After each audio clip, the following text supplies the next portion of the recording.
கிழக்கு நியூஸ் நேயர்களுக்கு வணக்கம். நான் பத்ரி சேஷாத்ரி. சமூக வலைத்தளங்களை இளைஞர்கள், குழந்தைகள் மிக அதிகமாக பயன்படுத்துகிறார்கள் அப்படிங்கிறதுக்காகவும், அது ஒரு போதை, அது போதை மருந்து போல, மது போல ஒரு விதமான போதை வஸ்துவாக மாறிவிட்டது. மக்களை அடிமையாக்கி விட்டது. முக்கியமாக குழந்தைகளை அடிமையாக்கி விட்டது அப்படிங்கிறதுக்காக மெட்டாங்கிற நிறுவனம், இந்த மெட்டாங்கிற நிறுவனம் தான் ஃபேஸ்புக், இன்ஸ்டாகிராம், வாட்ஸ்அப் என்னும் இந்த 3ஐயும் தன் கையில் வைத்திருக்கக்கூடிய நிறுவனம்.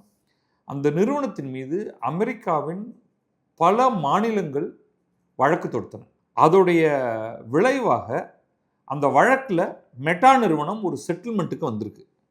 It's a proposal only. செட்டில்மெண்ட்னா, இந்த வழக்கை நீங்கள் தொடுத்தது போதும், அதை நிறுத்துங்க, நான் ஒரு ஃபைன் கட்டுறேன், நானாக முன் வந்து அபராதமாக ஒரு தொகையை கொடுக்குறேன். ஒன்று. ரெண்டாவது, என்னுடைய சாஃப்ட்வேரில், அது ஃபேஸ்புக்காக இருக்கட்டும், இன்ஸ்டாகிராமாக இருக்கட்டும், இரண்டிலும் நிறைய மாற்றங்களை நான் கொண்டு வருகிறேன் அப்படின்னு மெட்டா தானாகவே ஒரு ப்ரப்போசல் கொடுத்துருக்கு. ஆனால் நிறைய கண்டிஷனாலிட்டியோட. அதில் ஒரு இடத்துல என்ன சொல்கிறாங்கன்னா, நான் மட்டும் செய்யணும்னா நான் என்னென்னலாம் செய்கிறேன், ஆனால் அதே நேரத்தில் நீங்கள் யூடியூபையும் டிக்டாக்கையும் வற்புறுத்தி நான் செய்கிறதெல்லாம் அவங்களையும் செய்ய வச்சா, நான் மேற்கொண்டு இன்னும் பல செய்கிறேன், இன்னும் நிறையா அபராதமும் உங்களுக்கு கொடுக்குறேன், ப்ளஸ் இன்னொரு பல ரெஸ்ட்ரிக்ஷன்ஸை கொண்டு வரேன் அப்படின்னு சொல்கிறாங்க. இது ரொம்ப சுவாரஸ்யமாக இருக்குது.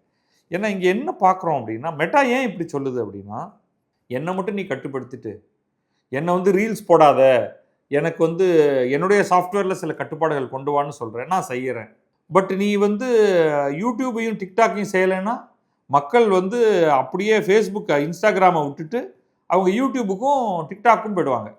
அங்கே போய் உட்காந்து அவங்க மாட்டுக்கு ஷார்ட்ஸும் ரீல்ஸும் பார்த்துக்கிட்டு இருப்பாங்க. அப்போ எனக்கு என் வருமானத்தை நான் விட்டு கொடுக்க தயாராக இருக்கேன், அவங்க தன்னுடைய வருமானத்தை விட்டு கொடுக்க தயாராக இருக்கிறார்களா அப்படின்னு அவங்களையும் கோத்து விட்டுட்டாரு மெட்டா. ஸோ அதில் என்னென்னலாம் அவங்க ஒத்துக்கிட்டு இருக்காங்க அப்படின்னு பார்ப்போம் முதல்ல.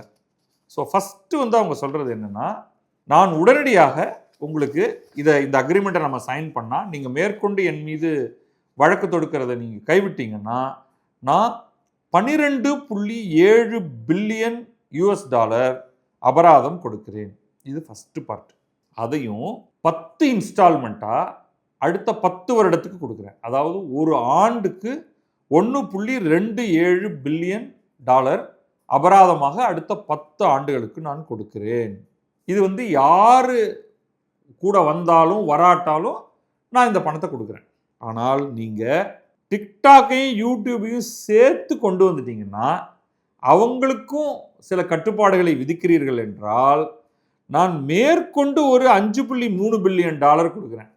இல்லை டிக்டாக்கை மட்டும்தான் நீங்கள் கொண்டு வரீங்களா, 5.3 பில்லியன் ஒரு பாதி தரேன். யூடியூபை கொண்டு வரீங்களா, இன்னொரு பாதி தரேன். ஸோ அவங்க 2 பேரும் கூட வராங்கன்னா இன்னொரு 5.3 பில்லியன் அபராதம் கொடுக்குறேன். ஆனால் மொத்தமாக 18 பில்லியன், 12.7 + 5.3, ஸோ மேக்ஸிமம் 18 பில்லியன். அதுவே only under the condition that யூடியூபும் டிக்டாக்கும் இதே கட்டுப்பாடுகளுக்குள்ளே வரணும் அப்படிங்கிறதுக்கு. சரி, என்னென்ன சேஞ்சஸ்லாம் பண்ணுவீங்க அப்படின்னா, அவங்களே ஒன்று சொல்கிறாங்க.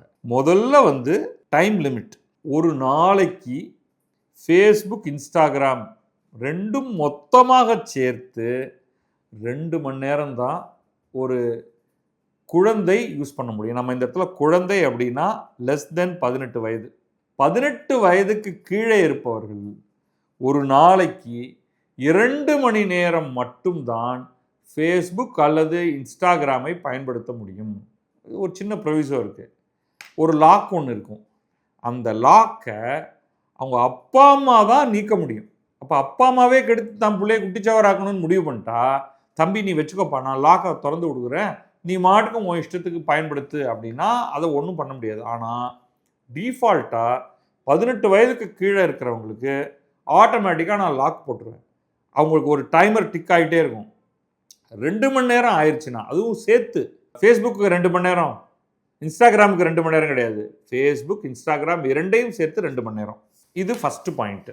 நீங்கள் மல்டிபிள் அக்கௌண்ட் வச்சுருந்தீங்கன்னா அடுத்த பாயிண்ட் வருது இல்லையா. நான் பத்ரி சேஷாத்ரின்னு ஒன்று, பத்ரி நாராயணன் ஒன்று, சேஷாத்ரி பி அப்படின்னு ஒன்று அப்படின்னு வச்சுக்கிறேன்னா, மெட்டா வந்து இது 3 ஒரே ஆளுன்னு கண்டுபிடிச்சிருச்சுன்னா எல்லா அக்கௌண்ட்டும் சேர்த்து மொத்தமாகவே 2 மணி நேரம் தான். நீ இப்படி எல்லாம் டிமிக்கி கொடுத்து ஏமாற்ற முடியாது. இது 2வது. 3வது, நைட் டைமில் இது எல்லாமே 18 வயதுக்கு தான். 18 வயசு தாண்டிட்டேன்னா நீ ஒட்டுமொத்தமாக முழுமையாக கெட்டு குட்டிச்சவர் ஆகலாம். உங்களை நான் தடுக்க போகிறதில்ல. ராத்திரி நேரத்தில் கரெக்டாக 12 மணிலேருந்து 6 மணி வரைக்கும் உங்களுடைய ஃபீடில் ரீல்ஸ், ஷார்ட்ஸ் வராது. கரெக்டாக ஆஃப் ஆகிடும். அது ஏதாவது டெக்ஸ்ட் மெசேஜ் இருக்கும், அவ்வளோதான். ஃபோட்டோ இருக்கும். நீ ரீல்ஸை போட்டு தள்ளு தள்ளு தள்ளு தள்ளுன்னு தள்ளிட்டு இருக்க முடியாது. வடிவேலு காமெடியாக பார்த்துக்கிட்டு இருக்க முடியாது. அதெல்லாம் நடக்காது. அடுத்தது ஸ்கூல் மோடு.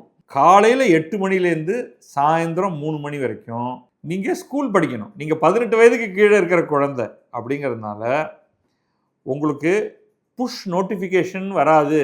டிங் டிங் டிங். நான்லாம் பார்த்தேன்னா புஷ் நோட்டிஃபிகேஷன் எல்லா அப்ளிகேஷன்லேருந்து ஆஃப் பண்ணி வச்சுருக்கேன். எனக்கு எஸ்எம்எஸ் வந்தாலும் சவுண்டு வராது. ட்விட்டர், ஃபேஸ்புக்கில் மெசேஜ் வந்தாலும் சவுண்டு வராது. அது நானாக பண்ணி வச்சுருக்கேன். அது ஒரு கழுத்திருப்பு. டிங் டிங் டிங் டிங் டிங் டிங் டிங்கும். வாட்ஸ்அப்னாலும் நான் க்ளோஸ் பண்ணி வச்சுட்டேன். ஆனால் பல பேர் இதுக்கு தான் இயங்கிக்கிட்டு இருக்காங்க போல இருக்குது. டிங்ன உடனே எடுத்து தட்டி பார்க்குறது. பை டிஃபால்ட் உங்களுக்கு புஷ் நோட்டிஃபிகேஷன் வராது. எப்போ நீங்கள் ஸ்கூலில் இருக்கும்பொழுது யோசிச்சு பாருங்கள். ஸ்கூலில் குழந்தைகள்லாம் உட்காந்துட்டு இருக்காங்க, பாடம் நடத்திட்டு இருக்காரு ஆசிரியர். டிங் டிங்னு ஒவ்வொருத்தருக்கும் வந்தால் கடுப்பாகாதா? கையில் இருக்கிற சாக் பீஸ் எடுத்து நேராக மூஞ்சில் அடிக்கணும் போல தோணும். அதெல்லாம் பண்ண முடியாது, அது வேறு. அதனால் ஸ்கூல் மோடு அப்படிங்கிறத போட்டாங்க. இதெல்லாம் செய்ய போகிறோம் அப்படின்னு சொல்கிறாங்க. இப்போவே பல குழந்தைகள் இதை படிக்கிறவங்களுக்கு வந்து ஒரேடியாக நடுங்கி போயிருப்பாங்க. அடுத்தது வந்து பிரேக் ரிமைண்டர். இது எனக்கு ரொம்ப பிடிச்சிருக்கு. நீங்கள் வந்து 15 நிமிஷம் கண்டினியூஸாக யூஸ் பண்ணுறீங்கன்னா ஸ்க்ரீனில் ஒரு மெசேஜ் வரும். பாஸ், நீங்கள் கடந்த 15 நிமிடங்களாக நீங்கள் வந்து இன்ஸ்டாகிராம் போட்டு தள்ளிக்கிட்டு இருக்கீங்க, அதனால் கொஞ்சம் பார்த்துக்குங்க, உங்களுக்கு மொத்தமாகவே 2 மணி நேரம் தான், வேணால் ஒரு பிரேக் எடுத்துங்க அப்படின்னு ஒரு பிரேக் மெசேஜ் கொடுக்கும். திருப்பி 60 மினிட்ஸ் ஆன உடனே ஒரு பிரேக், ஒரு message. Every 15 minutes break prompt கொடுக்கும். 60 மினிட்ஸ் ஆன உடனே என்ன சொல்லும்? 60 மினிட்ஸ் ஆயிடுச்சு, இன்னும் 60 மினிட்ஸ் தான் இருக்குது அப்படின்னு சொல்லும். 90 மினிட்ஸ் ஆன உடனே 90 மினிட்ஸ் ஆயிடுச்சு, இன்னொரு 30 மினிட்ஸ் தான் இருக்குது அப்படின்னு சொல்லும். இந்த மாதிரி ப்ராம்ப்ட் கொடுக்க ஆரம்பிக்கும். அடுத்தது அல்கரிதமிக் ஃபீடு கண்ட்ரோல். இப்போ அல்கரிதமிக் ஃபீடு கண்ட்ரோல்னால் என்னன்னு தெரியுமா உங்களுக்கு? அல்கரிதமிக் ஃபீடுனா என்னென்னு? நீங்கள் ஒரு சில மெசேஜை பார்க்க ஆரம்பிச்சிட்டிங்கன்னா, அல்கரிதம் அப்படிங்கிறது அந்த கம்ப்யூட்டரைஸ்ட் ப்ரோக்ராமுடைய செட்டப் அதே மாதிரியானதாக உங்களுக்கு கொடுக்கும். நல்ல எக்ஸாம்பிளாக சொல்கிறேன், கெட்ட எக்ஸாம்பிளாக சொல்லலை. நீங்கள் ஒரு சமையல் வீடியோ பார்க்குறீங்கன்னு வச்சிங்களேன், அடுத்த வீடியோவும் சமையல் வீடியோவாகவே இருக்கும், 3வது வீடியோவும் சமையல் வீடியோவாகவே இருக்கும், 4வது வீடியோ சமையல் வீடியோவாக இருக்கும், 5வது ஏதோ கொஞ்சம் மாறலாம், திருப்பி 6வது சமையல் வந்துடும். அப்போ அவன் என்ன பிடிச்சிட்றான்னா, இவனுக்கு சமையல் வீடியோ பிடிச்சிருக்கு, அப்போ சமையல் வீடியோவாகவே அனுப்பு அப்படின்னு. இதுதான் அல்கரிதம்ங்கிறது. அப்போ அதை என்ன பண்ணுதுன்னா, அல்கரிதம் உங்களை ட்ராப் பண்ணுது. ஒன்று பார்த்துட்டியா, 2வது பாரு, 2வது பார்த்துட்டியா, 3வது பாரு, 3வதுக்கு அப்புறம் 4வது பாரு அப்படின்ட்டு. இதை கண்ட்ரோல் பண்ணுறதுக்கு ஒரு ஃபீச்சர் கொடுக்குறாங்க. அது என்ன பண்ணுன்னா, நான் பர்சனலைஸ்ட் நான் அல்கரிதமிக் ஃபீட் அஸ் த டிஃபால்ட். அப்படின்னா குழந்தைகளுக்கு அல்கரிதம் ஒர்க் ஆகாது, மாறி மாறி வரும் கண்டென்ட். உங்களை ட்ராப் பண்ணி ஒரே இடத்துல உட்கார வச்சு ஒரே மாதிரியான மெசேஜ் வர்ற மாதிரி பண்ணாது. 18 வயது தாண்டிருச்சுன்னா இதெல்லாம் போயிடும். இது ஒன்லி ஃபார் லெஸ் தென் 18க்கு. அடுத்தது ஆட்டோ ப்ளே கண்ட்ரோல். இப்போ என்ன, நீங்கள் ஒன்று போட்டுட்டிங்கன்னா அது முடிஞ்சவுடனே அடுத்தது ப்ளே ஆகும், அது முடிஞ்சவுடனே அடுத்தது ப்ளே ஆகும், அது முடிஞ்சவுடனே அடுத்தது ப்ளே ஆகும். இந்த ஆட்டோ ப்ளே கண்ட்ரோல் கொண்டு வந்துட்டாங்கன்னா ஒரு வீடியோ ப்ளே ஆன உடனே அது நின்றுடும். நீங்கள் தான் போய் நெக்ஸ்ட்டுன்னு தட்டணும். இப்போயே அதை நீங்களே செட் பண்ணிக்க முடியும். ஆனால் பெரும்பாலானவர்கள் அப்படியே போட்டுட்டு அப்படியே உட்காந்துட்டே இருந்தாங்கன்னா அடுத்தது நீங்கள் கையால் கூட தட்ட வேண்டாம், அது மாட்டுக்கு அடுத்த ஜோக்கு அடுத்த சமையல் அப்படின்னு வரும். ஸோ இதை மாற்றுறது. அதுக்கப்புறமா இது எனக்கு இது ரொம்ப பிடிச்சிருக்கு. இந்த லைக் இருக்கு இல்லையா, அதை ஹைடு பண்ணுறது, அதை மறைக்கிறது. இந்த லைக்கு, ரியாக்ஷன், லாஃப்டர், இந்த எமோஜி எல்லாம் போட்டு மார்க் பண்ணுறாங்க இல்லையா, அந்த லைக் பட்டனை தட்டி அதோடைய கவுண்ட்டை மறைக்கிறது. அப்போ என்ன ஆகிடுதுன்னா, உங்களுக்கு ஒரு ஆங்ஸைட்டி வந்துடுது. என்னது இது, நான் போஸ்ட் போட்டு ஒரு 10 நிமிஷம் ஆயிடுச்சு, ஒரு 2 பேர் தான் லைக் பண்ணியிருக்காங்க அப்படின்னு. அந்த பதற்றத்தில் நீங்கள் வந்து ஒரு ஆங்ஸைட்டி, உங்களுக்கு பயங்கர பதற்றம். அப்போ நம்மளை யாருமே பார்க்குறது இல்லையோ, நம்மளை யாருமே அப்ரிஷியேட் பண்ணுறது இல்லையோ அப்படிங்கிற ஒரு எண்ணம். அப்போ அந்த நம்பரே நான் காமிக்க போகிறதில்ல. ஏன்னா ஒருத்தன் வந்து உங்கள்கிட்ட வந்து இந்த மாதிரி உன் கிளாஸ்மேட் சொல்லுவான், இவன் நீ 2 பேரும் 12 வயசு. இவன் சொல்லுவான், நான் ஒரு போஸ்ட் போட்டேன், அது வந்து 250 பேர் லைக் பண்ணாங்க தெரியுமா? இப்போ நீ உடனே கம்பேர் பண்ணி பார்ப்பீங்க. உங்களோடதில் வந்து ஒருத்தன் தான் லைக் பண்ணியிருப்பான். உடனே ஒரே மன வருத்தமாக இருக்கும். நான் பாப்புலர் இல்லையோ, அவன் என் பக்கத்தில் இருக்கிறவன் பாப்புலரோ, ஆண் பெண் நீங்கள் என்ன வேணாலும் வச்சுக்கோங்க அந்த இடத்துல. அப்போ கம்பேரிசன் வந்து நம்ம ஏதோ தவறாக பண்ணுறோமோ அப்படின்னு செல்ஃப் ஹார்ம் வரைக்கும் அது போகலாம். அதை அவாய்ட் பண்ணுறது. அடுத்தது ஃபில்டர் ரெஸ்ட்ரிக்ஷன். இந்த ஃபில்டர்லாம் நான் டெஸ்ட் பண்ணியே பார்த்தது கிடையாது. நான் சில கோமாளி ஃபில்டர்லாம் பார்த்துருக்கேன். அது வந்து அவங்க குழந்தைகள் பண்ணியிருக்கிறது தெரியாமல் அவங்க அம்மா அப்பாக்கள் பண்ணும்பொழுதே வந்துடும். ஒரு இதில் வந்து இந்த பன்னி ரேபிட் ஃபில்டர்னு இருக்குது. நீங்கள் பேசும்பொழுது உங்களுக்கு தலைக்கு மேலே 2 காது மீசை வச்ச அந்த முயல் மாதிரி பூனை மாதிரி மீசை வச்சது அதெல்லாம் வரும். அது தெரியாமல் ப்ரொஃபஷனல் மீட்டிங்க்கு போகிறவங்க வந்து பார்த்தா திடீர்னு அவங்க எதிராளி வரும்போது பார்த்தா இவங்க தலையில் 2 இந்த காதும் மீசையும் இருக்கிற மாதிரிலாம் வந்துடும். அதே மாதிரி இந்த அந்த அழகு பண்ணுறதுன்னு ஒன்று இருக்குது. இது ஒரு பெரிய கான்ட்ரவர்சி ஒன்று நடந்துருச்சு. சைனாவில் ஒரு அம்மா கொஞ்சம் வயசானவங்க, அதாவது மிடில் ஏஜ்னு வச்சிங்களேன், 30கள் 40கள் ப்ராபப்ளி இருக்கும். அவங்க என்ன பண்ணிட்டாங்க, காஸ்மெட்டிக் ஃபில்டர் போட்டுட்டாங்க. காஸ்மெட்டிக் ஃபில்டர் போட்டால் அது வந்து உங்களை ஒரு 18 வயது இளம் பேரழகி மாதிரி காமிச்சிடும். அதை வச்சுக்கிட்டு அவங்க வந்து வீடியோ போடுறது, அது இது பேசுறது, இந்த மாதிரியெல்லாம் பண்ணி அவங்களுக்கு ஒரு பெரும் கூட்டம். பசங்க இதுதானே எல்லா நாட்டிலையும், அது சைனாவாக இருந்தா என்ன, இந்தியாவாக இருந்தா என்ன, அமெரிக்காவாக இருந்தா என்ன, பேரழகிகளோட, அதுவும் இளம் பேரழகிகளோட நம்ம வந்து ஒரு கனெக்ஷன் வச்சுக்கணும் அப்படின்ட்டு. ஒரு நாளைக்கு ஏதோ ப்ராப்ளம் ஆயிடுச்சு, அந்த ஃபில்டர் சரியாக ஒர்க் பண்ணலை. அப்போ தான் அந்த அம்மாவுடைய உண்மையான முகம் தெரிய வருது. டபார்னு ஃபாலோவர் கவுண்ட் பாதிக்கு மேலே போயிடுச்சு. அடப்போடா, இந்த கிழவிக்காக நம்ம இவ்வளோ நாளைக்கு சொல்லி விட்டுட்டு இருந்தோம் அப்படின்னு நினச்சிட்டு ஓடி போயிட்டாங்க. பட் அது எவ்வளோ ஒரு அன்ஃபார்ச்சுனேட்டான விஷயம். எது வந்து இந்த பெண்ணை தூண்டுகிறது? அப்போ தன்னுடைய உருவத்தின் மீது தனக்கு அந்த ஒரு இன்ஃபீரியாரிட்டி காம்ப்ளெக்ஸ் இருந்து, அந்த தாழ்வு மனப்பான்மையினால் தான் அழகாக ஆக வேண்டும். நம்ம என்னத்தை பண்ணுறது? நம்ம இவ்வளோ வயசும் ஆயிடுச்சு, நமக்கு இவ்வளோ தான் இருக்குது, இருக்கிறது தானே இருக்குது. அதனால் என்ன பண்ணுறாங்க, இந்த ஃபில்டரை போட்டுக்கிறது. அது வந்து உங்களை சூப்பர் பியூட்டியாக காமிச்சிடும். இதை வந்து பிளாக் பண்ணுறது, அப்புறம் இந்த எக்ஸ்ட்ரீம் மேக்கப் ஃபில்டரை பிளாக் பண்ணுறது அப்படிங்கிற ஒரு முடிவுக்கு வந்திருக்காங்க. அப்போ இது என்னென்னா, நீ இயல்பாக நீ யாரோ அந்த முகத்தை தான் காமிப்பேன். உனக்கு வந்து பொய்யாக ஒரு ஃபால்ஸ் இமேஜை கொடுத்து, அதுக்கப்புறமா அதில் என்ன ஆயிருக்குன்னா, பல நேரங்களில் இப்படி நீங்கள் ஒரு ஃபால்ஸ் இமேஜை காமிச்சிட்டு நேரில் சந்திக்கணும்னு வந்த பலர் நேரில் பார்த்துட்டு ஓடி போகிறது, அதன் காரணமாக இவங்க வந்து ரொம்ப தாழ்வு மனப்பான்மை அதிகமாகி, விரக்தி அதிகமாகி செல்ஃப் ஹார்ம் பண்ணிக்கிறது, இதெல்லாம் நடந்திருக்கு. அதை கம்ப்ளீட்டாக நாக் ஆஃப் பண்ணுறது. அடுத்தது வந்து ஏஜ் அஷ்யூரன்ஸ். இது ரொம்ப ரொம்ப முக்கியம். பொய் ஏஜ் கொடுக்கறது. இப்போ நீங்கள் வந்து 12 வயசு 13 வயசு இருக்கிறவங்க தங்களை வந்து 17 வயசுன்னு காமிக்கிறது. நான் 18 கீழே தான் கொடுக்குறேன், ஆனாலும் நான் 13க்கும் 17க்கும் ஒரு வித்தியாசம் இருக்கு இல்லையா? அது பொய்யான பர்த் டேட்டை கொடுக்கறத ஸ்டாப் பண்ணுறது. அது எப்படி பண்ண போகிறாங்க? ஸ்ட்ராங்கர் டெக்னாலஜின்னு சொல்கிறாங்க. அது எப்படி பண்ண போகிறாங்கன்னு நமக்கு தெரியல. அடுத்தது கண்டென்ட் ரெஸ்ட்ரிக்ஷன். நீங்கள் 14, 15, 16, 17 வயசு இருந்தாலும் உங்களுக்கு பிலோ 13க்கு என்ன அப்ராப்ரியேட் கண்டென்ட்டோ அது மட்டும்தான் உங்களுக்கு காண்பிக்கப்படும். நீங்கள் 18, ஐயா நான் 13 வயசுக்கு மேலே வந்துட்டேன் ஐயா, எனக்கு கொஞ்சம் ஜில் கண்டென்ட் காமினா உனக்கு கிடையாது. நீ குழந்தை, உனக்கு இவ்வளோ தான் கிடைக்கும். நீ 18 வயசுக்கு பிறகு நீ எப்படி வேணாலும் நாசமாக போய்க்கோ, உனக்கு ஒரு சில கண்டென்ட் கிடையாது. ஏஜ் அப்ரோப்ரியேட், ஏஜ் இன்அப்ரோப்ரியேட் கண்டென்ட்டை காமிக்க மாட்டோம் அப்படின்னு சொல்கிறாங்க. அதை வரவேற்போம். அப்புறமா ஸ்ட்ரேஞ்சர் கான்டாக்ட் லிமிட். இது வந்து ரொம்ப ரொம்ப ரொம்ப ரொம்ப முக்கியம். என்னென்னா, இந்த இடத்த பயன்படுத்திக்கிட்டு, இந்த சோஷியல் மீடியாவை பயன்படுத்திக்கிட்டு ஆள் பிடிக்கிறது அப்படிங்கிற ஒரு ரொம்ப மோசமான ஒன்று நடந்துக்கிட்டு இருக்கு. பர்சனல் மெசேஜில் சின்ன பெண்ணுங்களை, பெரும்பாலும் இது வந்து வயது முதிர்ந்த ஆண்கள் சின்ன பெண்களை ரெக்ரூட் பண்ணுறது. எதுக்காக உங்களுக்கே தெரியும், கெட்ட காரியத்துக்காக தான். ஸோ அதுக்கு வந்து அவங்க யார் வேணாலும் இன்றைக்கி உங்களை காண்டாக்ட் பண்ணலாம். காண்டாக்ட் பண்ணி hi hello how are you அப்படின்னா நேச்சுரல் ரியாக்ஷன் நமக்கு யார் காண்டாக்ட் பண்ணாலும் hi I am fine who are you அப்படின்னு கேட்டால் அவன் ஏதோ பேச்சு கொடுக்க ஆரம்பிச்சிட்டா அதுக்கப்புறம் எங்கே போகும் அதுங்கிறத கட்டுப்படுத்த முடியாது.